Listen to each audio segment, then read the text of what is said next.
A. Brown. Mr. Brown is President and COO of Krause Corporation in Hutchinson, Kansas.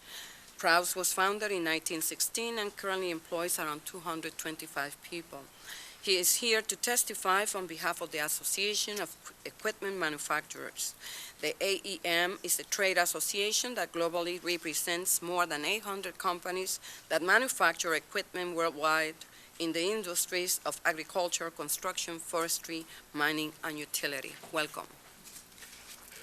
Thank you very much, Chairwoman Velasquez and Ranking Member Shabbat, for the opportunity to testify. I am Richard Brown, President and Chief Operating Officer of Krause Corporation of Hutchinson, Kansas. We were founded in 1916, and we're a privately held manufacturer and marketer of agricultural tillage products. Krause Company has survived the Great Depression, the Dust Bowl, 2 world wars, multiple other wars that drove material shortages, and numerous financial interruptions, and we intend to be here in the future. I also have the privilege of serving on the board of directors of the Association of Equipment Manufacturers.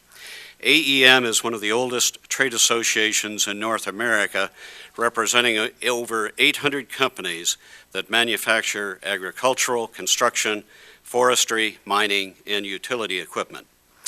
In addition to serving on the board, I am chairman of AEM's Small Enterprise Committee. And if I can borrow the acronym SEC, the SEC represents the interests of and provides specific services for AEM member companies reporting less than $250 million in annual revenue, and that comprises 95% of AEM's membership.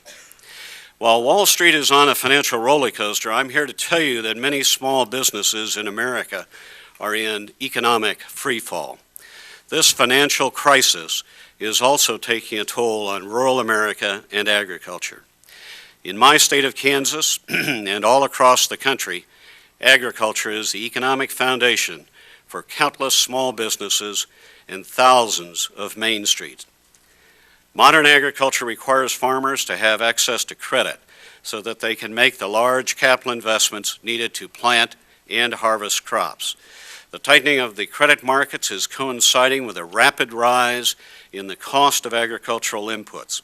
It's also important to note that the record commodity prices, which earlier this year garnered intense media attention, have fallen sharply in the past few months.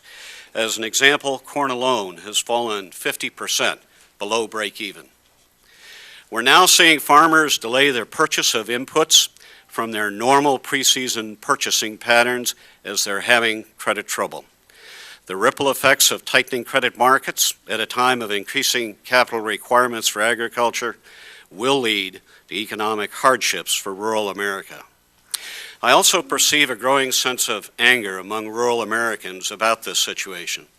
Generally speaking, they did not buy homes they could not afford or run up huge credit card debt, but now are forced to deal with the consequences of other people's excesses, and as a result, are losing faith in the system. No question these are hard times, but government can and should take steps to ensure the continued success of America's entrepreneurs. We have 4 recommendations. Number 1, extend the bonus appreciation and enhanced expensing provision, which are part of the Stimulus Act of '08. This extension will continue to help multiple sectors of the economy by enabling companies to purchase the modern tools they need to operate. Also, Congress should consider reinstating the 10% investment tax credit for new equipment purchases as a long-term way to encourage the use of modern, more efficient production technology. Number 2, invest in infrastructure. America is the world's largest importer and exporter, and we depend upon the efficient transportation of goods and services. Studies show that we need to invest from all sources $140 to $255 billion annually to stay competitive. In addition, EPA estimates there's an annual shortfall of $23 billion of our investment in water infrastructure. Investing in infrastructure is one of the most productive short and long-term investments the government can make. Number 3, help small businesses export. My company is a perfect example of what exporting can mean. We've increased our exports 20 to 25% and nearly 10% to Russia, who are aggressively funding food self-sufficiency. This is a catalog of Krause Corporation in Russia.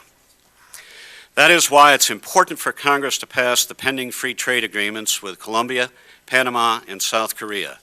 We at Krause Corporation have the products and technology, but we do need governmental assistance to break down trade barriers and improve transparency.